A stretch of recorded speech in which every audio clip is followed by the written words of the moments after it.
Hello everyone. Today I am going to explain you third and fourth part of the chapter Federalism. But before starting third and fourth part, I want you to recapitulate the previous topics. So let us recapitulate the previous topics. In the previous class, we had done what is federalism and features of federalism. One more concept we had done, the two systems of government, unitary and federal. Now what is federalism? Federalism is the system of government. ये words याद रखेंगे. Federalism is a system of government in which the power is divided between central authority and its various constituent units. When we say central authority means central government, and when we say constituent units means state government. तो federalism क्या है? एक system है government का, एक form नहीं है. बिल्कुल कंफ्यूज नहीं होंगे इसमें कि federalism system of government. It is not a form of government. Democracy is the form of government in which rulers are elected by the people of the country. But federalism is a system which is adopted in democratic countries of the world. Like in our country, federalism feature is adopted. So, for the smooth running of the government. Now, federalism is a system of government in which power is divided between the central authority and with its various constituent units of the country. Then, we had also done the features of federalism. Features मतलब उसकी क्या क्या विशेषताएं हैं, ये भी हमने पिछली क्लास में पढ़ा था. इसमें हमने क्या किया था? Features of federalism are there are two or more level of government is there. Second हमने किया था each level of government govern the same citizen but their jurisdiction is different. Third हमने किया था the jurisdiction of each level of government is written in the constitution. Fourth हमने किया था the fundamental provisions of the government cannot be unilaterally changed by the single level of government. इसके अलावा हमने fifth किया था कि the provisions of constitution can be interpreted by the court and the powers of center and state. And one more we had done, that is the sources of revenue of constitution is written in the sources of revenue of each level of government is written in the constitution. Last हमने किया था in federalism there are two dual objective, दो उद्देश्य हैं उसके. That is हमने किया था safeguard and promote unity of the country and secondly accommodate social diversity. यानी फेडरलिज्म के दो उद्देश्य होते हैं कि यूनिटी बनाए रखना कंट्री के अंदर, उसको प्रमोट करना, और सेकेंडली क्या करना, एकोमोडेट करना सोशल डाइवर्सिटी को, इकट्ठा करना, जो विभिन्नता है उसको साथ साथ रखना, उसमें क्या रखना, समानता रखना. तो ये फीचर्स हमने उस प्रीवियस क्लास में किए थे. और एक और टॉपिक जो हमने उसमें किया था, two systems of government with the help of example of Belgium and Sri. कि in first unitary system, unitary as its name suggests, one level of government is there. Federalism में क्या होता है, अभी हमने फीचर किए थे कि टू और more level of government is there. Secondly हमने किया कि central government can pass order to state government in unitary system, but in federal system central government can not pass order to state government. Third हमने किया था state government is answerable to central government but state government is not answerable to central government in federalism. For example, Sri Lanka, for example, India. So these topics we had covered in the previous class. Now one more concept was left there, and that is two types of federations. Two types of federations. Two types of federations. Okay, two types of federations. There are two types. First is coming together federation, and second is holding together federation. The exact balance of power between center and state varies from one federation to another federation. That means कि ज़रूरी नहीं है कि उन सभी countries में जहाँ federalism को एज अ सिस्टम अडॉप्ट किया गया है वहाँ पर सेम ही फीचर्स नज़र आए फेडरलिज्म के, बल्कि वो वेरीज कर सकते हैं एक फेडरलिज्म से दूसरे फेडरलिज्म से के साथ. दैट मीन्स कि एक कंट्री में जो फेडरलिज्म के फीचर्स हैं ज़रूरी नहीं है वो दूसरी कंट्री के अंदर भी हों. And the balance of federation depends upon the historical context. ये जो बैलेंस है, किस चीज का balance?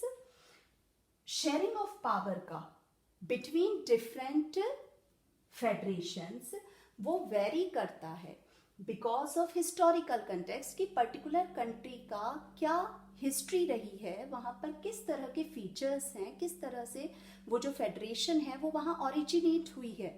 That depends. The balance between the different federation depends on the historical context. उसके बाद हमने इसमें करना है कि किस तरह से जो powers हैं, there are two routes through which federations have been made. कि दो ऐसे रास्ते हैं जिससे federations बने हैं. इसमें first route involves coming together federation. First route क्या है? Coming together federation.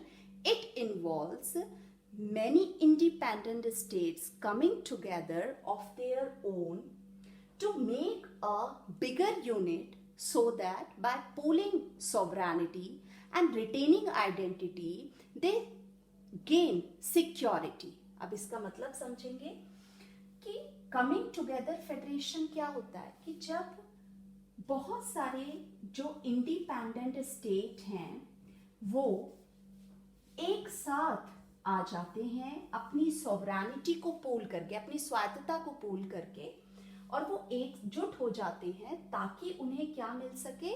सिक्योरिटी मिल सके. अगर वो अलग अलग रहेंगे तो उससे क्या होगा कि उनकी सिक्योरिटी नहीं रहेगी. कोई भी कंट्री जो है उन पर अगर वो छोटी छोटी पार्ट्स में डिवाइड है तो वो कंट्रीज जो हैं बाहर की जो बहुत पावरफुल कंट्रीज हैं उन कंट्रीज के ऊपर अटैक कर सकती हैं. तो वो अपनी सॉवरेनिटी को पूल करके अपने आप को एक बिगर यूनिट में कन्वर्ट कर लेती हैं, और बिगर यूनिट में कन्वर्ट करके फिर वो क्या कर पाती हैं कि वो एक बिगर यूनिट बना लेती है और सिक्योरिटी को गेन कर लेती हैं. सिक्योरिटी तो इसमें दोबारा से समझेंगे. Coming together federation involves many independent state coming together of their own, so by pooling sovereignty and identity they retain security. तो उनको क्या मिल जाती है? सिक्योरिटी मिल जाती है. तो इस तरह की जो फेडरेशन है उसको हम क्या बोलते हैं? Coming together federation. दूसरा है होल्डिंग टुगेदर फेडरेशन. अब what is the meaning of it?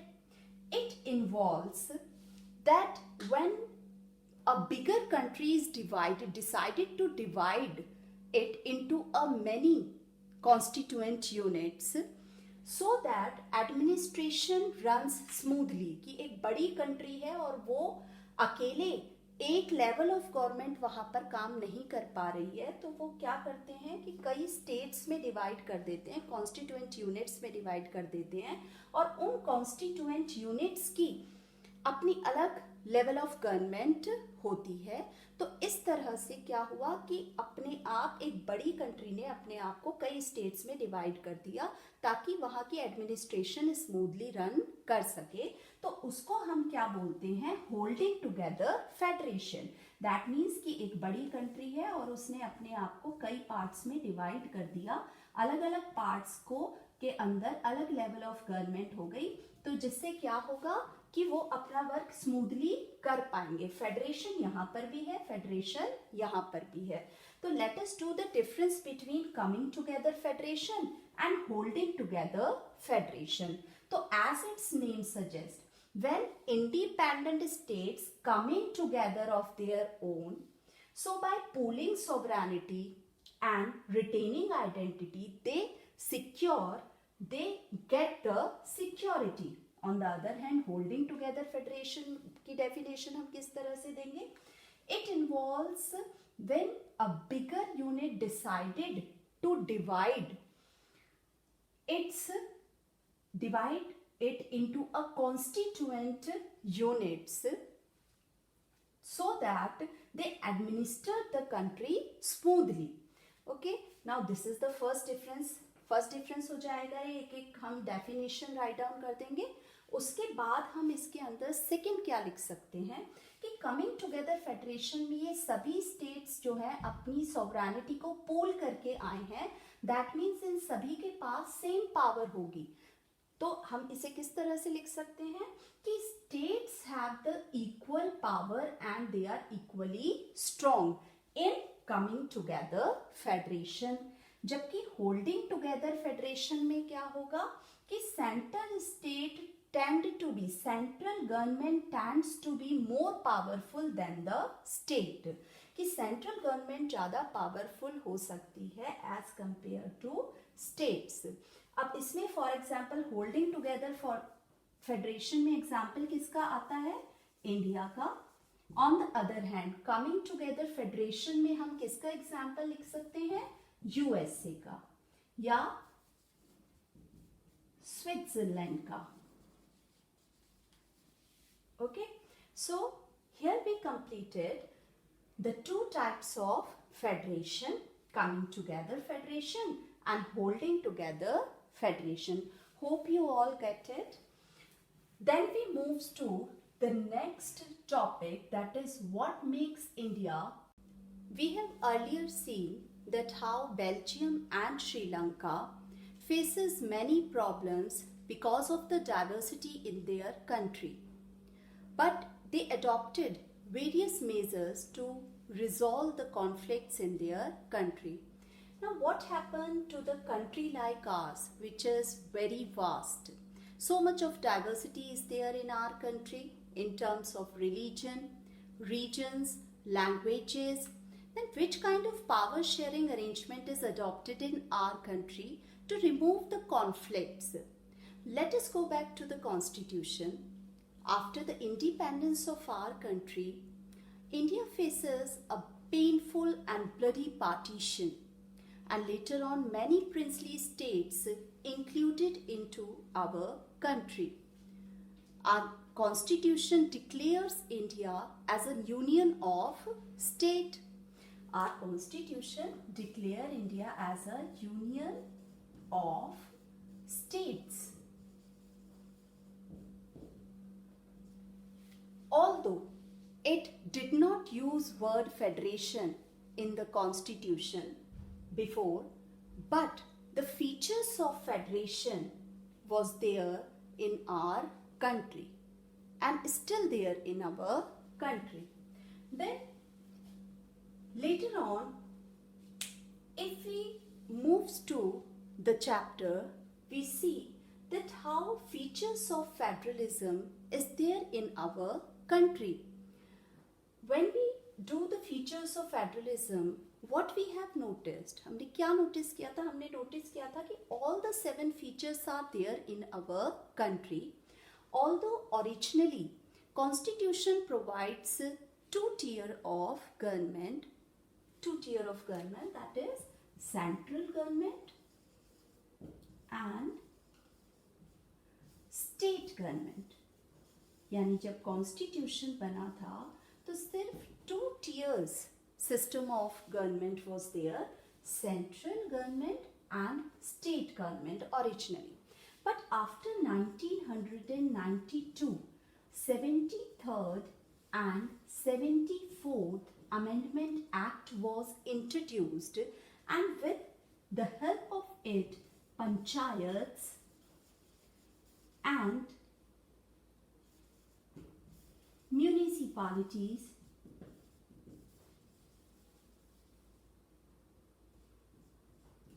included in India. Then it becomes the three-tier system in our country. Now we have three-tier system of government: central government, state government, and one more is there, that is local government. So the constitution of our country provides threefold distribution of legislative powers, यानी उसने constitution ने legislative powers को 3 parts में divide करके central और state government को दिया है. Thus it includes 3 lists. First is union list. It includes the subjects like communication, second, currency, third, defense, foreign affairs, etc. Then second list, that is state list. In first list, union list, only central government has the power to make a laws in these subjects. As I had told you, that jurisdiction is there of each level of government, and that is written in the constitution. This is the jurisdiction of union government. And state list, some subjects are there in a state list like agriculture,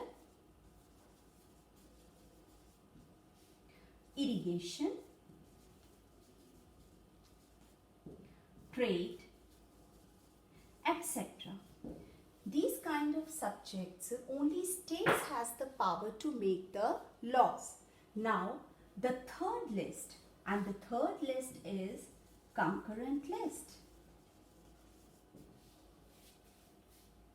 In this list, state and central, both the government has the power to make the laws. The subjects included in it like marriage, adoption, succession, etc. Okay, so these subjects are included. Both the level of government has the right to make laws in these subjects, but if any conflict arises between the central government and the state government, then the central government's order prevails. Now what happened with the subjects, those introduced after making of the constitution? अब उन subjects का क्या जो जब include हुए जब constitution बन चुका था? Those subjects included in a residuary subjects list, that is residuary subjects. यानी residuary subjects कौन से होते हैं? Those subjects that were included after the making of constitution. For example, computer software. So this is the threefold distribution of legislative powers between the center and the state written in the constitution of our country. So this is the third topic, that is what makes India a federal country. All these things made India a federal country. All the features of federalism are there in our country. So this topic has been cleared now. Now we move to the fourth topic, and that is how is federalism practiced in India. Now the fourth topic of this chapter is how is federalism practiced in India. कि federalism India में practice में किस तरह लाया जाता है. Although constitutional provisions are required for the success of the federalism in a country. कि constitution में कुछ ऐसा लिखा होना बहुत ज़रूरी है जो ये तय करे कि जो फेडरलिज्म है वो अच्छे से वर्क करेगा कंट्री में. But it doesn't solely depend upon the constitutional provision. It also depends upon the democratic politics of the country. Federalism successful होगा या नहीं होगा ये सिर्फ कॉन्स्टिट्यूशन के प्रोविजंस पर ही डिपेंड नहीं करता है. कॉन्स्टिट्यूशन के प्रोविजन जैसे हमने देखे कि लिस्ट डिस्क्राइब कर दी गई है, जुरिडिक्शन डिसाइड कर दिया गया है, लेकिन उसी पर डिपेंड नहीं करेगा कि फेडरलिज्म बहुत अच्छे से रन करेगा. किस पर भी डिपेंड करता है कि उस पर्टिकुलर कंट्री में डेमोक्रेटिक पॉलिटिक्स कैसी है एक्चुअली में. तो if we take the example of our country तो हम इसमें देखते हैं कि किस तरह से फेडरलिज्म को प्रैक्टिस में लाया गया है. तो उसके लिए कई मेजर टेस्ट किए गए. The first test was linguistic states. That means भाषा के आधार पर राज्यों का डिवीज़न कर दिया गया कि एक जैसे लैंग्वेज स्पोकन पीपल को एक ही राज्य में तय कर दिया गया, सो दैट कि सभी लैंग्वेज स्पोकन पीपल को सिमिलैरिटी मिल सके, पावर मिल सके. So this was the first major test of federalism in a democratic politics of our country. After 1947, some old states were vanished. कुछ जो क्षेत्र थे, कुछ जो राज्य थे वो vanished हो गए क्योंकि वो merge कर दिए गए थे according to the language spoken people, because same language spoken people were sent to the same state. So before, when our leaders did that time they were very much feared कि वो जो test कर रहे हैं क्या वो successful होगा या उनके बीच में जो डिफरेंट लैंग्वेज स्पोकन पीपल के बीच में कॉन्फ्लिक्ट्स होंगे.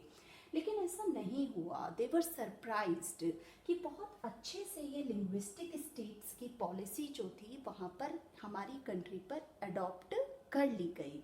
तो ये क्या हो रहा है, फेडरलिज्म प्रैक्टिस में लाया जा रहा है. किस तरह से प्रैक्टिस में भी फेडरलिज्म होता क्या है, फेडरलिज्म होता है पावर्स का डिवीजन ज़्यादा से ज़्यादा. अब यहाँ क्या हो रहा है, पावर का डिवीजन हो गया. किसके बीच में हो गया, स्टेट्स के बीच में हो गया कि एक जैसे लैंग्वेज स्पोकन पीपल एक ही जगह पर चले गए, तो जिसकी वजह से हर स्टेट की लेवल ऑफ गवर्नमेंट अलग अलग होती है. तो हर स्टेट को उतनी ही या हर लैंग्वेज स्पोकन पीपल को उतनी ही जो पावर्स हैं वो मिल गई जो अदर्स को मिलती हैं. अगर आप श्रीलंका और बेल्जियम के एग्जाम्पल को देखते हैं तो हम वहाँ ये देखते हैं कि किस तरह से श्रीलंका के अंदर क्या हुआ था कि एक ही language spoken, Sinhala language spoken people को ही प्रेफरेंशियल पॉलिसीज़ दी गई थी. वहाँ पर प्रेफरेंशियल पॉलिसीज़ को अडॉप्ट किया गया था, उन्हीं को प्रेफरेंस दी जा रही थी. लेकिन हमारी कंट्री में फेडरलिज्म को कैसे प्रैक्टिस में लाया गया है कि यहाँ लिंग्विस्टिक स्टेट्स बना दिए गए हैं सो दैट कि एक जैसे लैंग्वेज स्पोकन पीपल एक स्टेट में रहे और उन्हें समान पावर्स मिले. दूसरा किस तरह से प्रैक्टिस में लाया जाता है, दैट इज लैंग्वेज पॉलिसी. अब which kind of language policy adopted by our constitution. किस तरह की लैंग्वेज पॉलिसी को अडॉप्ट किया गया है. First of all, there is no national language in our country. No national status was given to any language in our country during the time of making of constitution. Hindi is known as the official language of our country. और हिंदी के साथ साथ हम देखते हैं कि central government अगर हिंदी को यूटिलाइज कर रही है अपनी डॉक्यूमेंटेशन के लिए तो उसके साथ साथ इंग्लिश को भी ट्रांसलेट करके वहाँ लिखा जाता है. तो जब during the time of making of constitution ये रखा गया कि लैंग्वेज पॉलिसी किस तरह की बनाई जाए, तो हमारी कंट्री में हम देखते हैं कि श्रीलंका और बेल्जियम जैसी कंट्री में, छोटी सी कंट्री में, किस तरह 2 या 4 लैंग्वेज स्पोकन पीपल की वजह से बहुत ज़्यादा कॉन्फ्लिक्ट्स हो रहे थे। और हमारी कंट्री है जिसमें वास्ट डाइवर्सिटी है in terms of language. Even apart from Hindi there are 21 scheduled language in a constitution. Apart from Hindi, Hindi को अगर हम मिलाते हैं तो 22 लैंग्वेजेस आर देयर।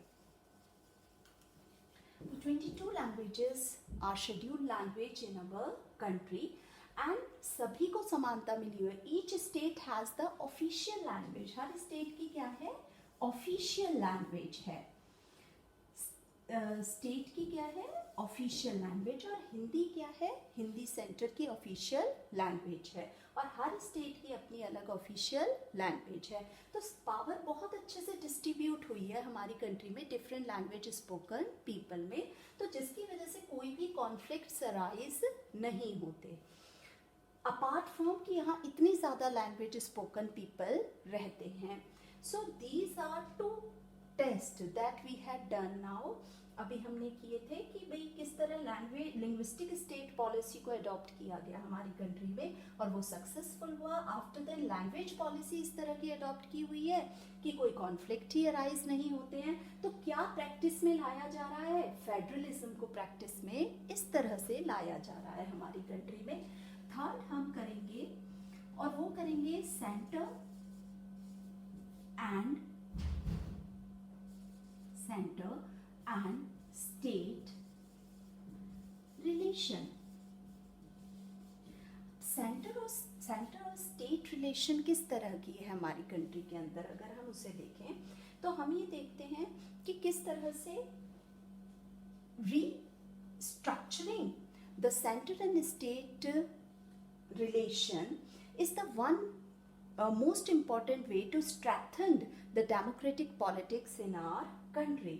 कि स्टेट और सेंटर में किस तरह के रिलेशन रहेंगे इस पर डिपेंड करता है कि फेडरलिज्म कितना सक्सेसफुल रहेगा फॉर अ लॉन्ग टाइम। अगर हम देखें कि हमारी कंट्री में आज़ादी के बाद बहुत टाइम पीरियड तक एक ही गवर्नमेंट, एक ही पॉलिटिकल पार्टी सेंटर में भी थी और एक ही पॉलिटिकल पार्टी स्टेट्स में भी थी फॉर अ लॉन्ग टाइम। तो ड्यूरिंग दैट टाइम पीरियड जो स्टेट्स थे वो अपनी ऑटोनॉमस जो एक यूनिट है उसका पूरा सही तरीके से यूटिलाइजेशन नहीं करते थे। उन्हें पता था कि भाई सेंटर में भी हमारी ही गवर्नमेंट बैठी है, स्टेट में भी हमारी ही पॉलिटिकल पार्टी की गवर्नमेंट है, तो वो जैसा कहेंगे हम वैसा ही करेंगे को। तो अपना कोई इंटरफेरेंस उनका नहीं होता था, जो कि एक्चुअली फेडरलिज्म में बेटर नहीं था। फिर एक वो फेज आया जब सेंटर में डिफरेंट पॉलिटिकल पार्टी ने फॉर्म की हुई थी गवर्नमेंट और स्टेट्स में अलग अलग पॉलिटिकल पार्टीज ने फॉर्म की हुई थी government. During that time period centre में जो पॉलिटिकल पार्टी थी that undermine the spirit of state government कि उनको वो कोई भी इल्ज़ाम लगाकर यानी कोई भी उनके ऊपर ऐसी एलिगेशन लगा दिया करते थे कि वो वर्क सही से नहीं कर रहे हैं और प्रेसिडेंशियल रूल वहाँ पर लागू। But all this changed significantly after 1990। What happens? That phase or that era was known as the coalition government. What is coalition government? What is coalition government? When no single party is able to form a government, then few parties join hands together to make a government. So that form of government is called coalition government। कि जब एक single party को majority नहीं मिल रही है election के दौरान तो कुछ लीडर्स जो हैं, कुछ पॉलिटिकल पार्टी हैंड्स ज्वाइन कर लेती हैं और वो गवर्नमेंट फॉर्म कर देती हैं। तो that kind of government is called coalition government. तो जब ऐसा एरा आया तो इसके बाद जो स्टेट्स थे वो अपनी पावर्स का सही यूटिलाइजेशन करने लगे, क्योंकि स्टेट्स की पॉलिटिकल पार्टीज भी इंडल्ज हो जाती थी कोअलिशन गवर्नमेंट को बनाने में, या अभी भी हम देखते हैं कि वो हो जाती हैं। ड्यूरिंग अभी भी हम प्रेजेंट डे में देखें तो इस तरह की कोअलिशन गवर्नमेंट्स हम स्टेट्स में भी देखते हैं। और हम 2004 में अगर बात करें तो हमने उस टाइम पीरियड में भी देखा था कि कोअलिशन गवर्नमेंट बनी हुई थी। तो जिसकी वजह से सेंटर और स्टेट रिलेशन जो थे इस कोअलिशन गवर्नमेंट की वजह से बहुत बेटर हो गए। तो इस तरह से फेडरलिज्म हमारी कंट्री के अंदर प्रैक्टिस होता है। Here we completed two topics: what makes India a federal country and how is federalism practiced in India। अगर हम दोनों ही क्लासेस की बात करें जो अब तक हुई हैं, तो उसमें हमने ये 4 टॉपिक्स कवर कर लिए हैं। That are what is federalism, features of federalism, what makes our country a federal country। इसमें हमने 3 लिस्ट की थी: union list, state list and concurrent list and residuary subjects also। और इसमें अभी हमने किया है how is federalism practised in India, किस तरह से प्रैक्टिस होता है इंडिया में, वो हमने देखा लिंग्विस्टिक स्टेट्स के जरिए। लैंग्वेज पॉलिसी इस तरह की है, सेंटर और स्टेट रिलेशन जो है वो बहुत ही बेटर हैं और वो सही तरीके से वर्क कर रहे हैं। तो यहाँ पर हमारा ये 4th टॉपिक भी खत्म हो गया है। नेक्स्ट वीडियो में हम डिसेंट्रलाइजेशन इन इंडिया पढ़ेंगे।